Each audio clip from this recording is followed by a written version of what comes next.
Muchas gracias a todo el equipo de la Escuela de Educación, al Grupo Petersen por el apoyo constante desde hace mucho tiempo y a todos ustedes que están allí desde sus lugares en esta situación tan inesperada y difícil y que nos obliga a repensarnos y a reubicarnos constantemente, a hacer adaptaciones.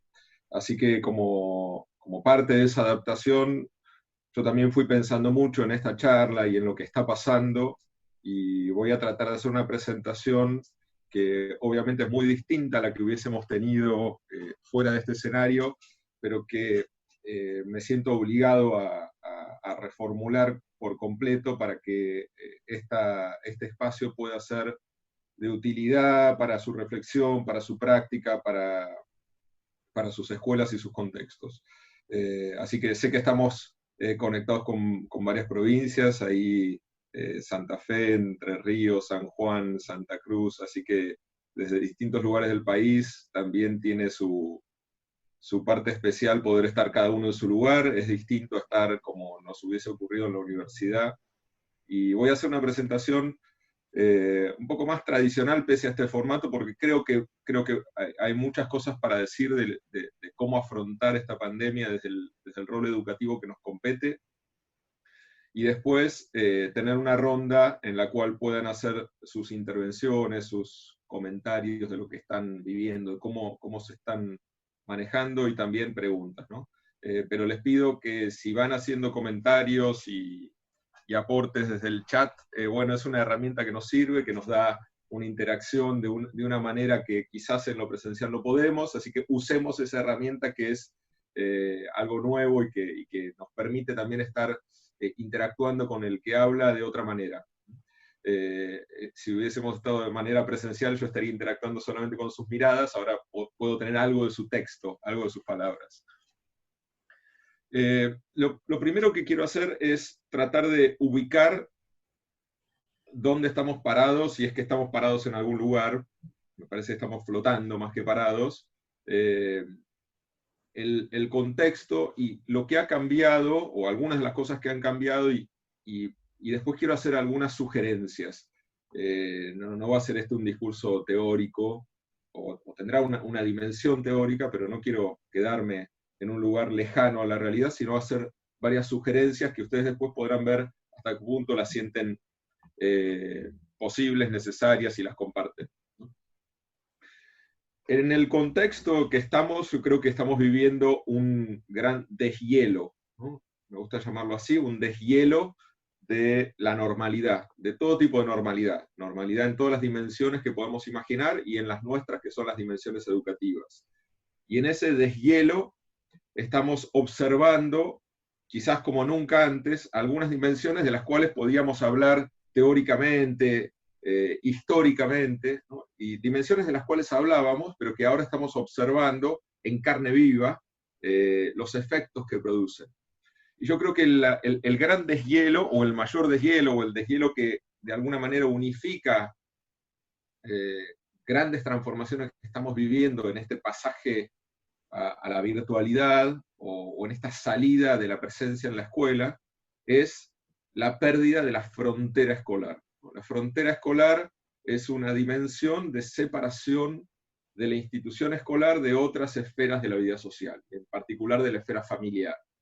Las escuelas nacieron hace 500, 600 años como instituciones de encierro, instituciones que literalmente encerraban a los niños, que hacían cuarentenas, pero de niños escolarizados, ¿no? Las escuelas nacieron al lado de las iglesias como internados. Los niños y jóvenes vivían ahí, eran separados por completo de sus familias.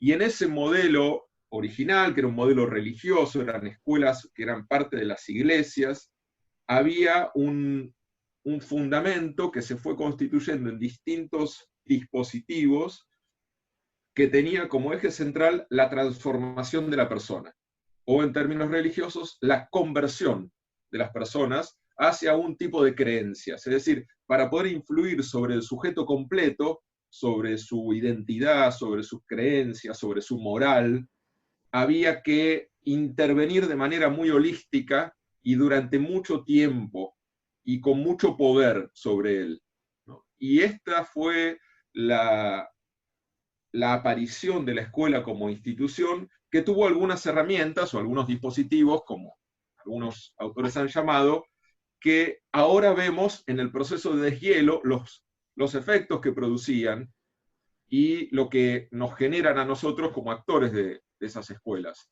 En particular, tenemos 3 grandes dispositivos que han sido moldeados en el siglo XVI y XVII y que han de alguna manera sobrevivido los tiempos y las geografías, dispositivos que están presentes en sistemas educativos de Oriente, de Occidente, del siglo XVIII, del siglo XIX, del siglo XX, pese a algunas interrupciones en algún momento, de países capitalistas, comunistas, con religión de Estado, laicos. Es decir, estos dispositivos son extraordinariamente poderosos y son, en particular, la existencia de un currículum, un ordenador, un programa, un circuito por el cual todos tienen que atravesar, docentes y alumnos, una fábrica de serie, ¿no? La creación de una serie en la cual uno más o menos sabe dónde está parado y qué tiene que hacer después o qué viene después, ¿no? Un orden, un circuito de orden, que materializa el lugar donde están los sujetos en el aprendizaje. En segundo lugar, lo voy a decir muy brevemente porque me quiero ocupar de cómo esto fue atravesado por este abrupto cambio. En segundo lugar, un dispositivo central de la escuela moderna es la clase, el aula, ¿no? En inglés es the classroom, y es por ahí una palabra más clara, porque es el aula clase, ¿no? El aula clase, o el lugar clase, ¿no? Nosotros tenemos 2 palabras, el aula y la clase, que las usamos indistintamente, pero que en definitiva son el efecto de la historia del encierro, ¿no? Las clases, el aula clase, desde que se constituye la escuela hasta principios del siglo XX, va viviendo una transformación que va haciendo posible la mirada, la supervisión y el control de un docente sobre un grupo de alumnos. Este es el dispositivo clase. Es un docente que puede observar, conocer y saber en qué estado están un grupo de alumnos. Es un docente que los observa, que interviene sobre ellos, que interviene constantemente, que está regulando sus conductas, que está regulando su estado de conocimiento y que es como un pastor en un rebaño, ¿no? Que tiene un poder pastoral, como decían algunos autores de historia de la educación. Ese poder va generando rutinas, permite la observación constante, la clasificación, y va anudado a actividades, ejercicios, notas, ¿no? Y al tercer dispositivo, que de alguna manera permite materializar y que puede, en cierto sentido, reemplazar a los 2 anteriores, que es el dispositivo del examen, ¿no? El dispositivo del examen es una forma de evaluación que ha sido la predominante históricamente, que ha ganado un gran terreno y que puede ser utilizado para reemplazar, por ejemplo, que un alumno haya faltado o que una clase no se haya dado o que el currículum no esté claro qué es lo que hay que enseñar, el examen lo reemplace, ¿no? Entonces, el examen es el tercer dispositivo que permite la certificación final, la unificación del resultado, ¿no? La conversión se certifica, ¿no? Yo ahora soy bachiller, ¿no? Tengo un título que me acredita lo que hice, ¿no? Todo este proceso lo que hizo fue separar la escuela de otras instituciones sociales, la frontera escolar que decía al principio.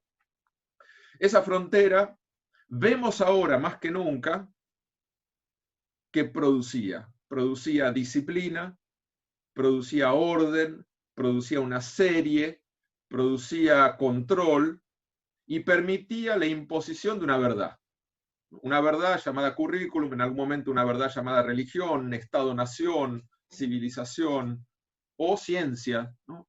Distintas verdades, pero permitía la institucionalización y la imposición de una verdad y el control de esa verdad.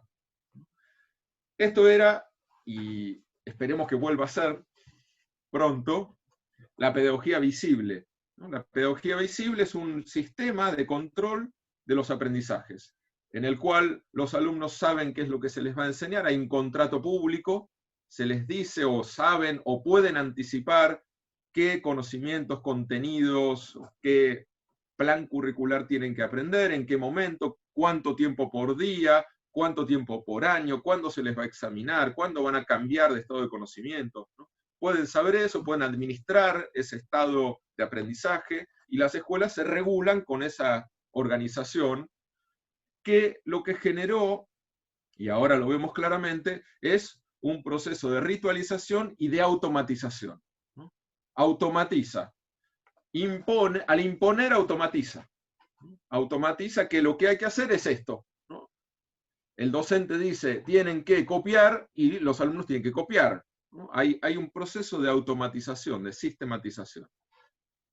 Este proceso venía derrumbándose, y lo veníamos diciendo en muchas intervenciones, en charlas, etc.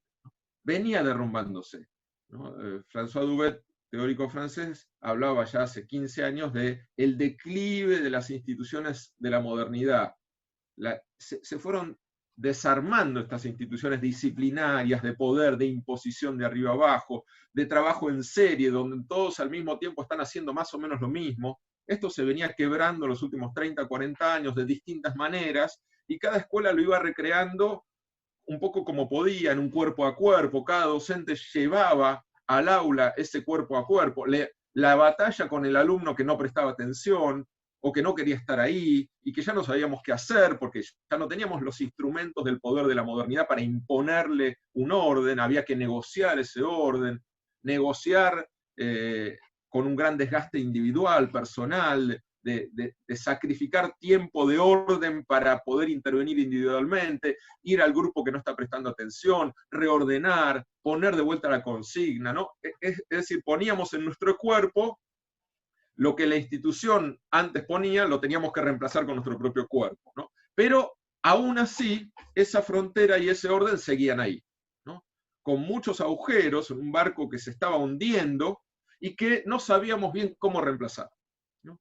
Y una de las grandes discusiones en los últimos 20 años, yo creo que acelerada en los últimos 5, 6, 7 años, porque hemos vivido en los últimos tiempos un clima más fuerte de innovación educativa, era la discusión de una alternativa a ese orden, ¿no? Y empiezan a aparecer, y lo hemos visto, y ustedes han participado también en algunas de estas discusiones, experimentos, y las escuelas de Barcelona, de los jesuitas, que tiran abajo las paredes de las aulas, el trabajo por proyectos. Es decir, empieza a ver lo que siempre existió en los márgenes del sistema, las alternativas a este modelo de pedagogía visible, disciplinar, empieza a aparecer un poco más en la discusión central, ya no en instituciones marginales, sino que empieza a ser parte de una discusión de un nuevo orden, ¿no? ¿Cómo hacemos para establecer otro tipo de contrato escolar, ¿no? Ya que no nos están mirando, ya que no nos están prestando atención, o que una parte muy importante de ellos está en otro lado, están perdidos, o no sabemos bien dónde está?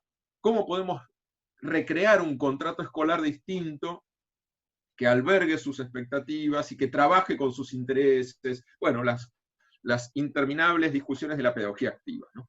Y en eso estábamos cuando nos tomó por sorpresa esta pandemia, ¿no?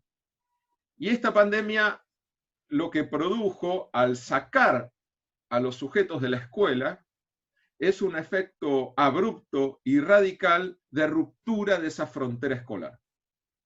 Y al romperse esa frontera, vemos, en primer lugar, un proceso de desclasificación curricular.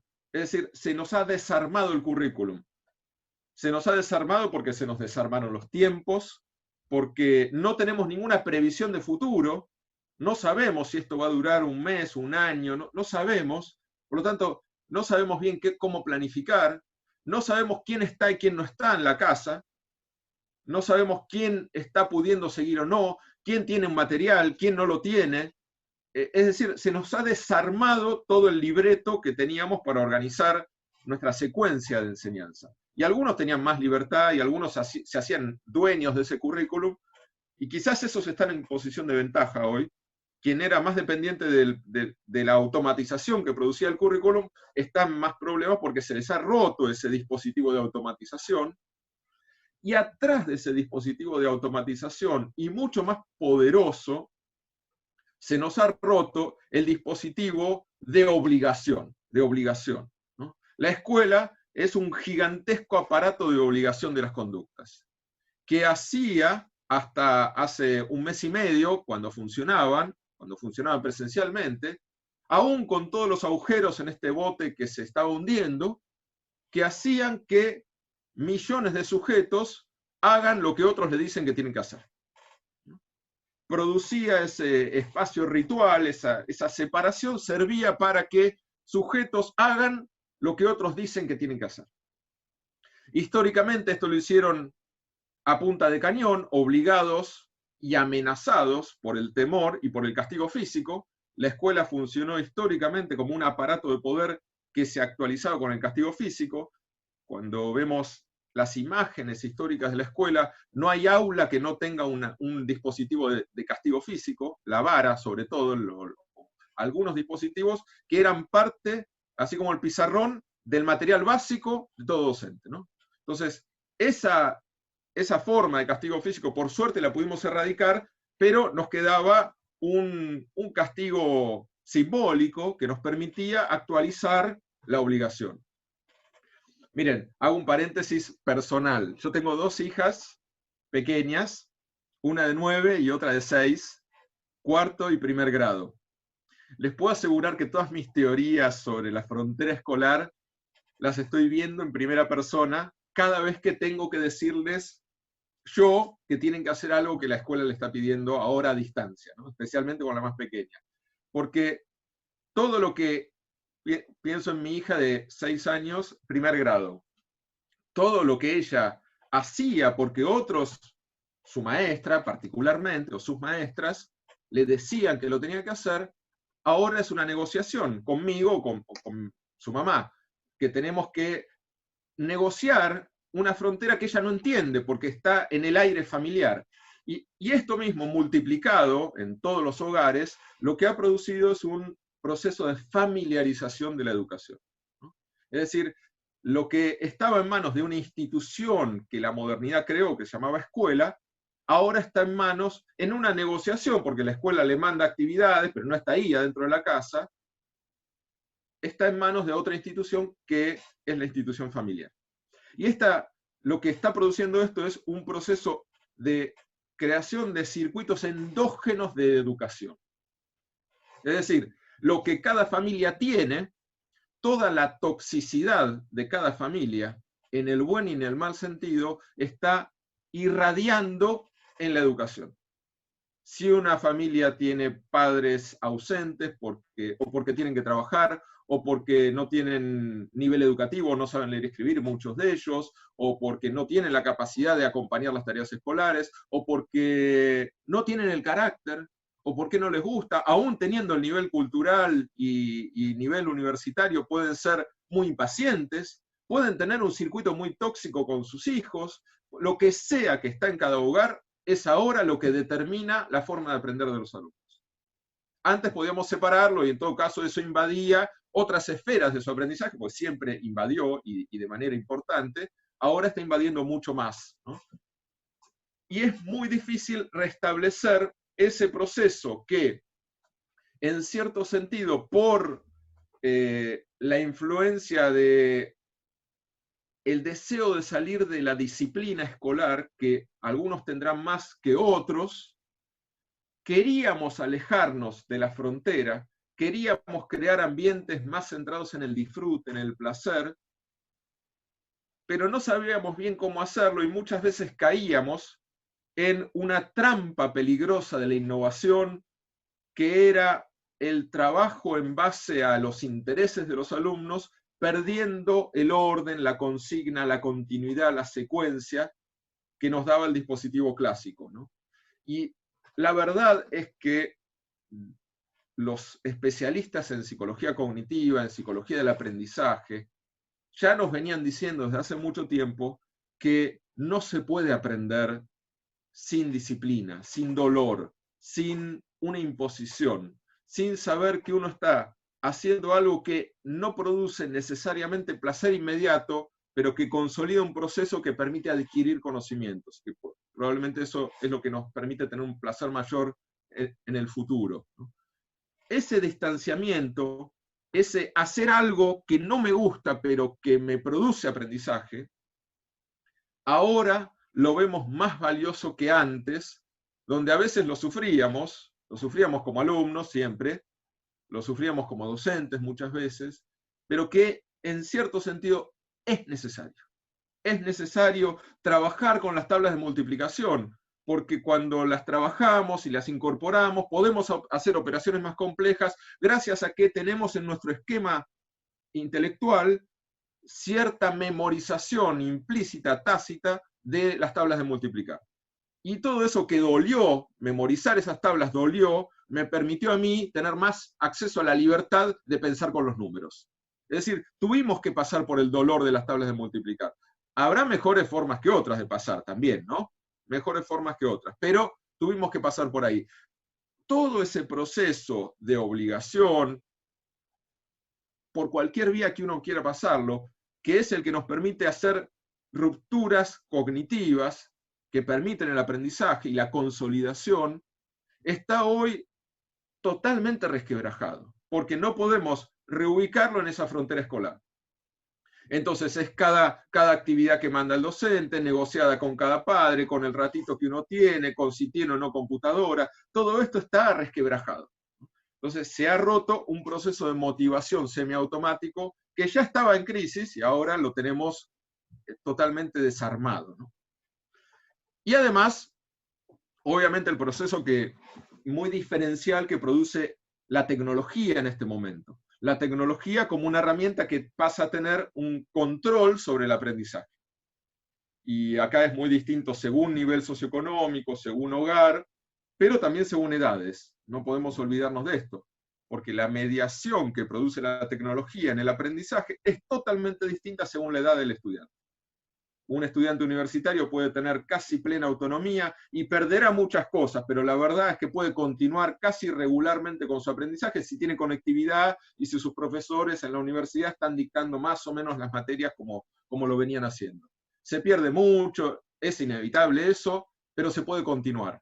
Cuando bajamos, a nivel secundario la ruptura es mucho mayor y a nivel primario mucho mayor y en el inicial es totalmente distinto. Es decir, es muy distinto por edad, no solamente por corte social, sino por edad, en la manera en la cual tenemos que hacer esta reintroducción o esta migración digital, sabiendo que la tecnología es muy distinta, pero también la posibilidad del trabajo autónomo, que es lo que la tecnología podría aprovechar, también es muy distinto. Con lo cual, tenemos todo tipo de quiebres, y si algunos especialistas, la veo ahí a Gachi, a mi querida Gachi, y bueno, y ella trabaja con Rebeca hace años con el tema aulas heterogéneas, imagínense esto, que ya ni sabemos si es un aula o cómo lo podemos llamar, pero que seguro es muchísimo más heterogéneo que nunca antes, ¿no? Entonces, cómo se aprenden estos distintos ritmos en estas distintas edades, con distinta conectividad, con distintos padres, en distintos contextos de urgencia y de angustia, es un desafío que quizás aulas heterogéneas no se lo había imaginado nunca, ¿no? Pero que están de alguna manera más preparados para pensarlo que otros que habían basado toda su pedagogía en la igualdad, en la ficción de la igualdad. Entonces, hecha toda esta introducción, quiero pasar a, bueno, cómo pensar y cómo actuar en este tiempo, que es, en un primer plano del cual no me voy a ocupar, pero que quiero mencionarlo porque es muy importante, es el plano de las políticas, porque las políticas pueden hacer un gran efecto de acompañamiento y de soluciones a lo que estamos viviendo en las escuelas. Y eso no me voy a ocupar, pero bueno, tener buenos materiales, tener conectividad, tener programas educativos bien pensados que acompañen, que entiendan lo que está pasando en la diversidad de contextos, que den recursos a las escuelas, que den recursos a los docentes, que tengan capacitación para que los docentes puedan mejorar sus herramientas tecnológicas. Bueno, todo esto, de lo cual podría hablar mucho tiempo más, es desde ya central y a nivel nacional y provincial espero que pueda ayudarlos a ustedes porque lo van a necesitar, lo necesitan hoy y lo van a necesitar durante todo este tiempo. Pero no me voy a ocupar aquí de las políticas, simplemente mencionar como una estación central que es un gran apalancador de posibilidades de cambio y de posibilidades de reconversión. De lo que sí me quiero ocupar es del trabajo de los directivos, de ustedes, de directivos, supervisores, sé que también hay supervisores presentes. Y este trabajo lo quiero pensar en torno a 6 grandes misiones, 6 grandes dimensiones de intervención, para decirlo de alguna manera, que se convierten en grandes desafíos. Estuve pensando mucho sobre esto, conversando con colegas, con escuelas, y obviamente piénsenlo como un borrador. Este es un borrador que se está escribiendo, que estamos escribiendo todos, que ustedes están escribiendo en particular. No hay verdades, no hay certezas, no hay investigación sobre esto porque todo es nuevo. Así que es la conjunción de lo que uno venía estudiando y entendiendo y al mismo tiempo de intuiciones. Entonces, les voy a proponer 6 misiones para la dirección escolar en la pandemia. La primera, yo voy viendo en el chat ahí comentarios. La primera es la misión de conectar. Conectar en un sentido no solamente tecnológico, sentido más amplio. La primera misión de toda escuela es reinscribir a sus alumnos, ¿no? Espero que lo hayan podido hacer en este tiempo de la mejor manera posible. Nos agarró en un muy mal momento porque apenas habían comenzado las clases, 1 o 2 semanas, muy difícil, en muchas escuelas no se había llegado a establecer ni la relación con el grupo, ni tenían los contactos de los alumnos, con lo cual hubo en muchas escuelas que hacer todo un trabajo de ir localizando uno por uno, un WhatsApp o alguna dirección de lo que sea, de correo electrónico, porque no había un campus, no había un lugar donde estábamos virtualmente y todavía casi no estábamos presencialmente constituidos como grupos. Entonces, un gran trabajo es ese, y es un trabajo que como directivos implica un ejercicio de mapeo. Me parece que muchos de ustedes ya lo deben estar haciendo, e incluso sería bueno compartir modelos, porque en esto estamos todos haciendo terreno al andar, pero el mapeo de estados de situación, ¿no? Bueno, cuántos tienen conectividad, cuántos tienen acceso a algún dispositivo, cuántas horas por día, porque hay veces que una familia entera está compartiendo un dispositivo y le toca a uno durante media hora, durante toda una tarde, en qué condiciones están, y mapeo de las herramientas que estamos usando, mapeo de lo que existe a nivel de las políticas, los programas de televisión, los cuadernillos, las plataformas, ¿no? Yo creo que hay como, a mí me parece que se puede utilizar, después les voy a mandar un gráfico que hice, que permite clasificar, hacer un mapeo, cada uno podrá usarlo de manera distinta, en 3 niveles. Yo veo como 3 niveles de restablecimiento de la frontera o del programa curricular, ¿no? Un nivel que es bastante exclusivo de sectores más privilegiados es el nivel clase en vivo más otros. Es decir, son las escuelas que están teniendo algún dispositivo de clase en vivo. Puede ser 1 hora por semana o puede ser casi todos los días, pero pueden restablecer el grupo clase de esta manera como lo estamos haciendo nosotros, con ciertos rituales donde está el profesor, la profesora, el maestro, la maestra, a cargo de un grupo durante un rato. Y todo eso acompañado por otras cosas. Ese es nivel 1. Nivel 2 es el que está haciendo un mix de actividades por distintas vías, pero que tiene un campus virtual. Es decir, que tiene algún sistema de consolidación de lo que está pasando, que puede hacer que su docente pueda seguir si entregaron las tareas, pueda corregir, crea un flujo, crea algún tipo de secuencia de que lo que se hizo esta semana, cómo sigue la que viene, a mí me queda registro, lo que yo entregué, lo que no entregué. Es decir, la idea de un campus virtual, de estar reinscriptos de manera parcial, limitada, pero estar reinscriptos en un lugar que están pasando cosas que tienen una secuencia y que alguien controla dentro de esa secuencia. Y el tercer grupo es el que está en un mix de actividades sueltas, sin ningún dispositivo de contención curricular y de frontera, ¿no? Están mirando un poco el programa de televisión, están haciendo un poco las actividades, están usando un cuadernillo, pero no sabemos bien cuántos están haciendo qué, ni podemos tener un real flujo de lo que está pasando. En esos 3 niveles se puede hacer un cruce de porcentaje de alumnos, porque ustedes pueden tener una mezcla. Yo tengo algunos grupos de mis chicos que están en el nivel 2 y otros en el nivel 3. Dentro de un mismo aula, o dentro con un mismo profesor o profesora, o entre profesores. Quizás hay un profesor que los metió a todos en un campus virtual, pero hay otro que no, que los tiene trabajando por WhatsApp, que les manda lo que puede, ¿no? Entonces, este mapa nos permite, es una forma de entender qué está pasando, cómo estamos nosotros reinscribiendo el proceso de automatización en todo sentido. Si no tenemos una vía por la cual conducir el circuito de aprendizaje, es muy difícil hacer muchas de las cosas que ahora les voy a proponer, ¿no? Es decir, si los tenemos a todos sueltos y no sabemos bien dónde están, es muy difícil pensar algún tipo de secuencia de aprendizaje. La segunda misión es la humana, la dimensión de humanización de nuestro vínculo entre nosotros y con nuestros alumnos, y con las familias, ¿no?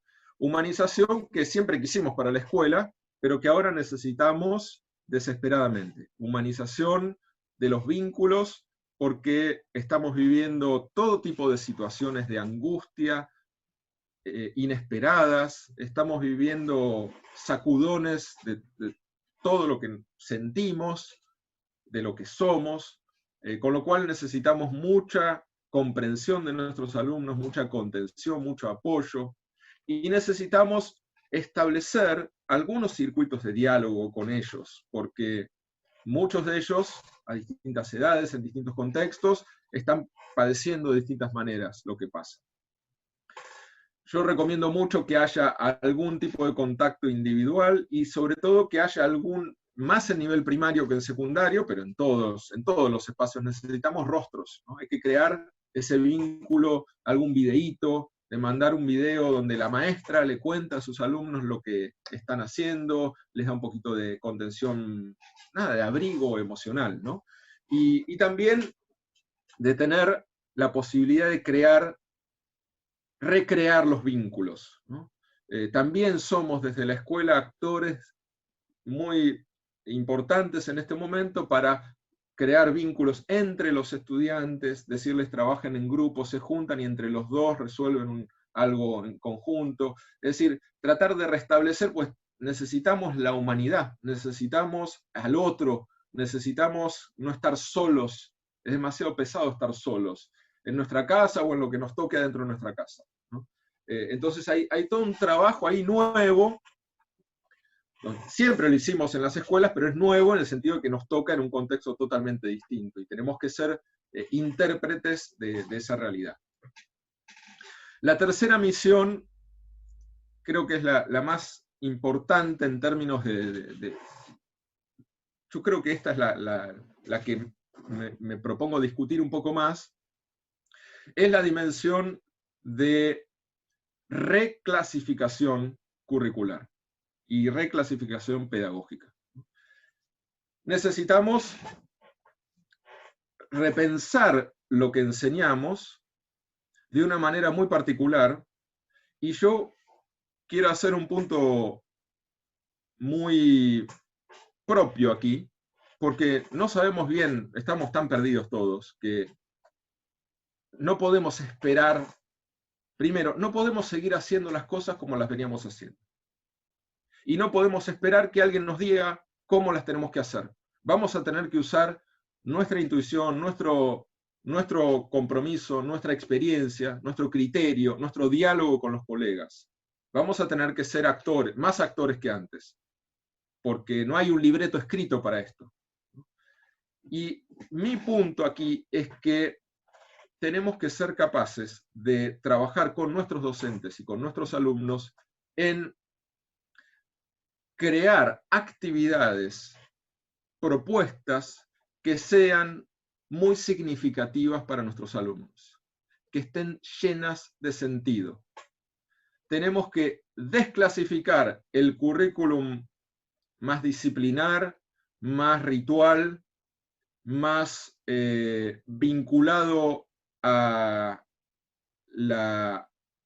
al distanciamiento, a hacer algo que no sé bien para qué es, pero me obligan a hacerlo. Tenemos que sacar lo más posible eso del centro de la escena Y vuelvo a decir, como dije hace un ratito, eso era y sigue siendo muy importante. Aprender de memoria las tablas de multiplicar es muy importante.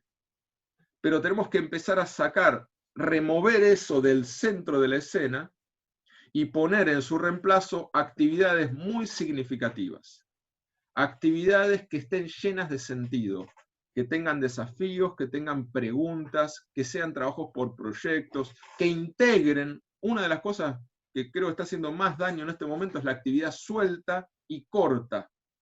La actividad suelta y corta es un simulacro de aprendizaje, porque adentro de una secuencia podía servir para algo, pero suelta en una casa que le tiran a un alumno, copia esto, resolve esto, o básicamente responde lo que dicen acá, y que más o menos los chicos lo hacen copiando, haciendo un cut and paste y lo meten ahí, es una actividad que les sacó tiempo, los obligó, los estableció en una frontera nuevamente, pero una frontera dolorosa porque no les gusta hacer eso, no aprendieron mucho realmente, y lo están haciendo en un contexto en el cual no lo hacían. Es decir, una cosa es copiar esto y hacer algo que no te gusta porque estás en el aula sentado frente a mí, porque tenés la obligación de hace 5 siglos que se viene haciendo esto, y otra cosa es hacerlo en tu casa en el tiempo que estás mezclado, si estás mirando la tele o con el dispositivo o peleándote con tu hermano o lo que sea.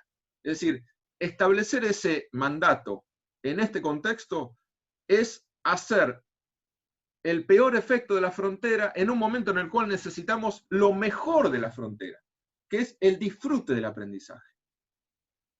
El sentir, lo que yo estoy haciendo está bueno, me divierte, le encuentro sentido y no está tan estructurado. Y es cierto, nos vamos a perder un montón de cosas del currículum, pero es necesario perdérselas primero porque nunca la humanidad o nuestra generación vivió esto, nuestra generación nunca vivió esto, y es una pausa obligada y tenemos que hacer que lo que pasa, el circuito de la escuela al hogar, le ponga al contenido dosis de sentido para que al menos esa experiencia, al menos ese rato que están aprendiendo, sea un rato más placentero, donde incluso se puedan reír, se puedan hacer algo con los padres, y no volver a establecer esa fricción tan dolorosa que encima en un contexto tan angustiante hace que los padres que estamos acá entre trabajando y angustiados y tenemos que obligarlos, hay que hacer esto, cuando en realidad debería ser, mirá que bueno, hay que hacer 3 entrevistas sobre los juegos de la infancia de tus abuelos y en base a esos juegos hay que inventar uno nuevo, ¿no? ¿Y cuál es el contenido curricular de todo eso? Bueno, es una reflexión cognitiva, es hacer entrevistas, es escribir, es leer. Hay un montón de cosas que podemos ejercitar, pero lo podemos hacer de una manera que está llena de sentido. Y tenemos que, en cierto sentido, a ver, esto que nos ha tocado vivir es dolorosísimo, pero agarrémonos un cachito de algo que nos puede servir para hacer algo un poco más interesante de la escuela, ¿no?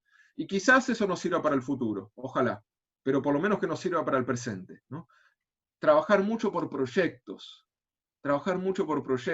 integrar el contenido, que uno pueda ver esto que estoy haciendo ahora es una pregunta que va a seguir y después me va a obligar a hacer, atravesar disciplinas, conectar, porque también se hace muy evidente que la actividad suelta no se sabe bien para qué sirve, ¿no? La actividad suelta ahí es como que muere, termina y muere. ¿Qué pasó? Ya está, cumplí, lo entregué. ¿Y qué es eso? Entonces tenemos que lograr enhebrar un poco en el tiempo y que lo que hiciste hoy vuelve sobre lo que hiciste ayer, pero de otra forma, y hacer, quizás hay que armar un videíto y compartirlo con otro, y el otro que lo vio le tiene que hacer un comentario. Es decir, reelaborar el conocimiento. Recortemos, hagamos menos temas, pero más profundos, más conectados, más interdisciplinarios y con más dosis de participación. Hagamos los actores, a los alumnos, que puedan hacer su propia producción, que puedan interpelar el conocimiento y pongamos más en riesgo el conocimiento. No es el tiempo de la verdad absoluta, donde todos tienen que repetir y replicar. que es un tiempo muy importante de la escuela, no es que no sirve eso, al contrario, ahora lo vamos a valorar más que nunca, pero sepamos que este es otro tiempo, es el tiempo de la indagación, el tiempo de la exploración, el tiempo de la creatividad, el tiempo del disfrute, ¿no? Entonces, es mucho más importante que el alumno lea, que lea lo que sea, pero que lea.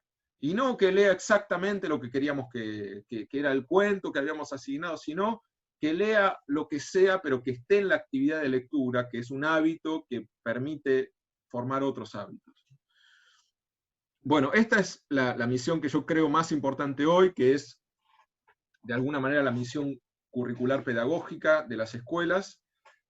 Y después hay una cuarta misión que de alguna manera le da una resignificación a esta anterior y a las otras también, que es la de planificar con la desigualdad. Es decir, tenemos que ser capaces de multiplicar las esferas de nuestra planificación didáctica, porque el contexto hoy es decisivo. Siempre lo fue, mucho más ahora, el contexto de cada alumno, de cada hogar.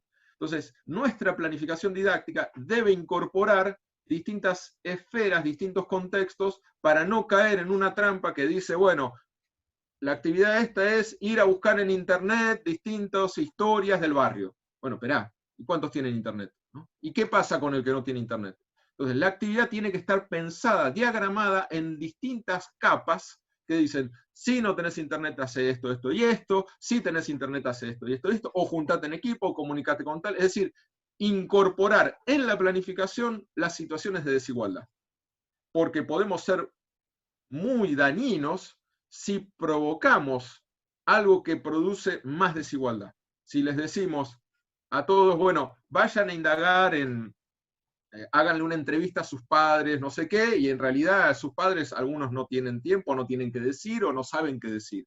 Entonces, sepamos usar distintos tipos de instrumentos para cada actividad que se adapten a distintas realidades y que absorban un poco también la posibilidad de hacer sentir a los alumnos que pueden hacerlo. Es muy importante siempre en el proceso de aprendizaje sentirse capaces, la autoestima, el manejo de la propia habilidad de autocontrol sobre el aprendizaje. Yo puedo hacer esto, está dentro de mi esfera de logro, ¿no? De mi zona de desarrollo. Entonces, esto hoy es más importante que nunca y tiene que ser muy sensible esa planificación, porque tampoco podemos hacer un listado de 100 actividades distintas para todos los contextos del mundo, entonces tiene que ser sensible y es muy local, es muy local. No le podemos decir al Ministerio de Educación armame toda la planificación, porque no sabe cuántos tienen conectividad y cuántos no, no sabe qué familias tiene. Entonces, la planificación muy centralizada también es un obstáculo en este contexto, es muy local.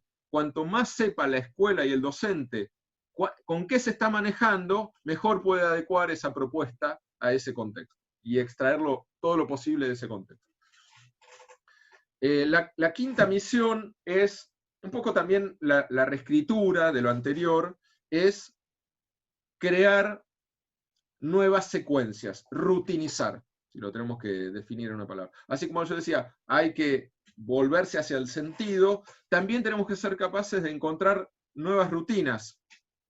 No rutinas aburridas, la rutina no es el sinónimo de aburrido, sino de automatización y de continuidad, porque estamos como reinventando el currículum y es muy importante que podamos, a ver, mucho de lo que se hacía en la escuela estaba basado en la rutina y la rutina ayuda al hogar.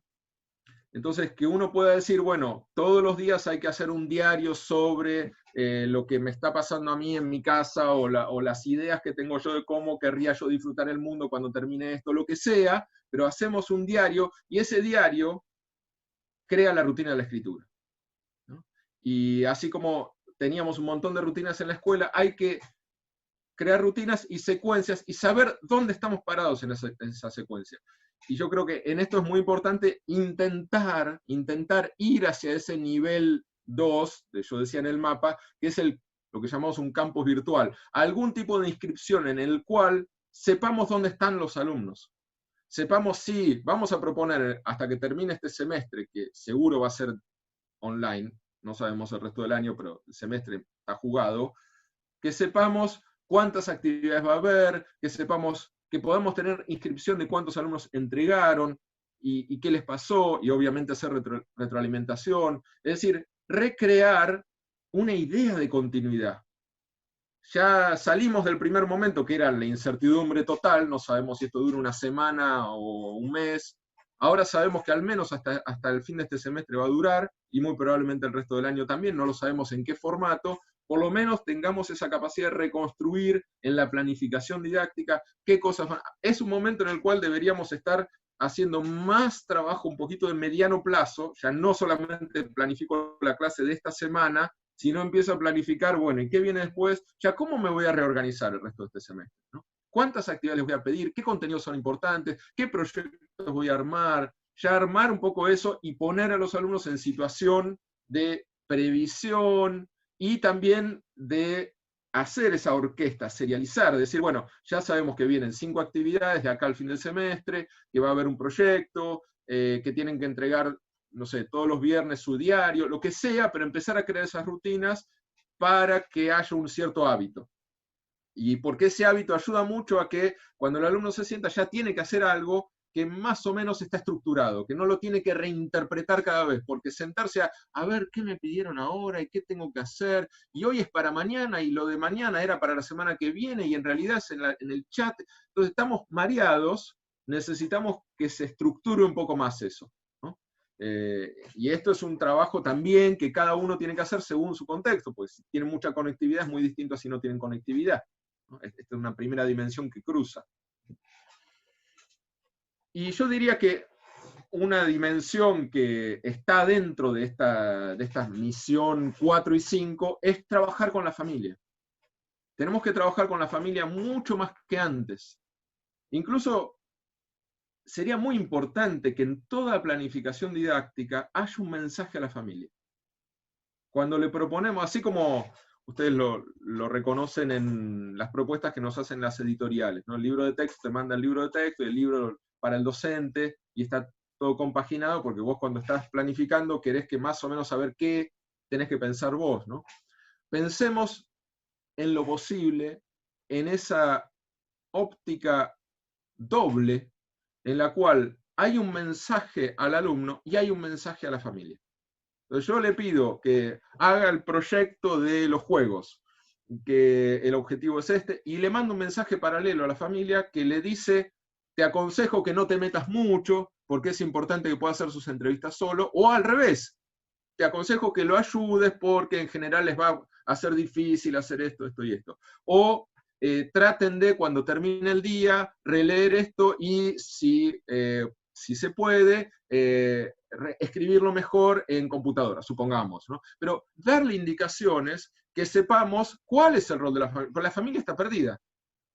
Entonces, la familia no sabe si tiene que intervenir, no tiene que intervenir, tiene que hacer el deber por el alumno, si no tiene que hacer nada, no sabe, y obviamente con la desigualdad que tienen, que algunos saben, otros no saben, todo lo que decía al principio. Entonces, dar algunas pautas y dar algún juego de sentido a la familia. Esto es muy importante porque los chicos están haciendo esto para aprender a documentar y a clasificar, o a, no sé, documentar los seres vivos, vamos a hacerlo así, como darle los objetivos para que la familia también interprete a dónde quiere llegar la escuela con eso. A veces eso mismo hace que el propio docente entienda a dónde quiere llevar, si es que está llegando a algún lugar. A veces tener que ponerlo en el papel me obliga a mí a pensar, ¿y para qué era esto?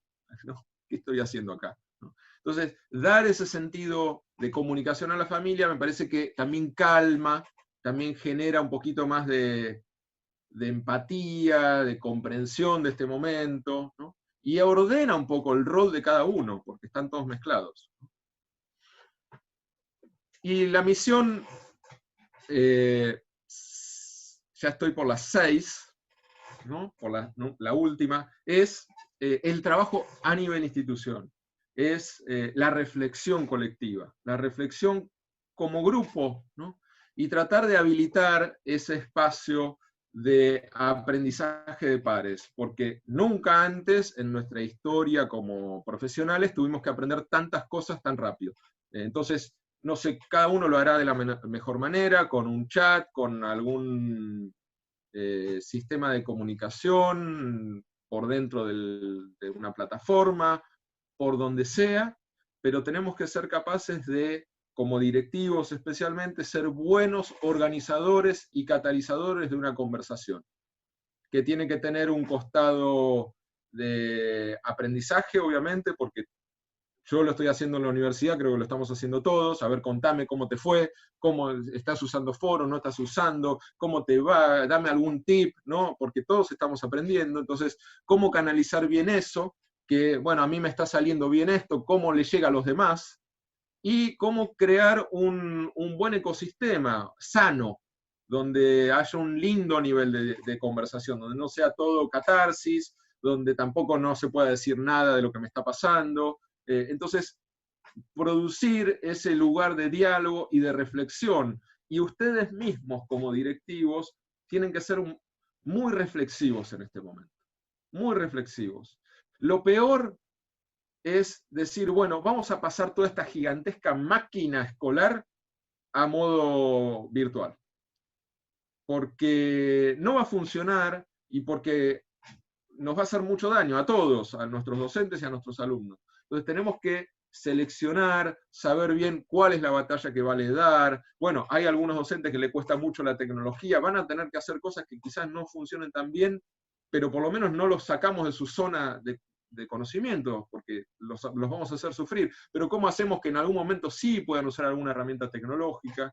Es decir, ustedes tienen que ser muy reflexivos, ir teniendo prioridades, ir teniendo, en esta conversación, ustedes se han convertido en actores más, ya lo eran, venimos hablando de que los directores de escuelas son agentes clave del sistema. Bueno, en esta pandemia se han convertido en más importantes porque hay que tomar muchas decisiones nuevas, muchas decisiones en el momento, y hay que usar mucho esa capacidad de sensatez, de sensatez. No hagan ningún movimiento abrupto, no conviertan, no creen ningún movimiento nuevo, no les digan a los docentes, todos ahora tienen que hacer tal cosa, tengan cuidado, manejen un poco, pero también hay que crear un cierto enfoque, una cierta mirada, dar un poco de previsión de cómo lo queremos hacer, algunos lineamientos. Entonces, no decir exactamente lo que hay que hacer, pero poner lineamientos y tratar de ir teniendo una conversación donde se pueda ir produciendo el avance.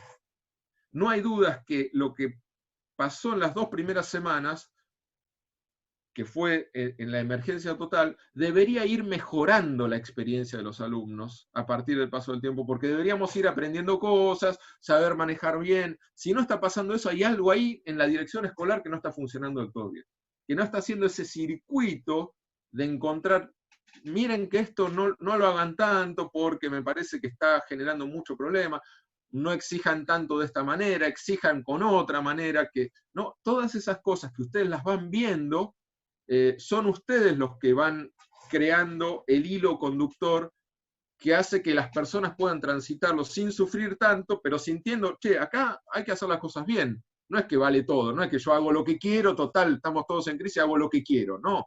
Hay alguien que te está mirando qué estás haciendo, y hay una idea de institución. Estaremos en el aire, pero estamos en una institución, ¿no? Entonces, tratar de recrear eso con una cordialidad firme, ¿no? De decir, bueno, acá estamos yendo en esta dirección y estamos tratando de lograr que algo nuevo suceda y sabiendo que hay distintos ritmos, pero vamos a un lugar.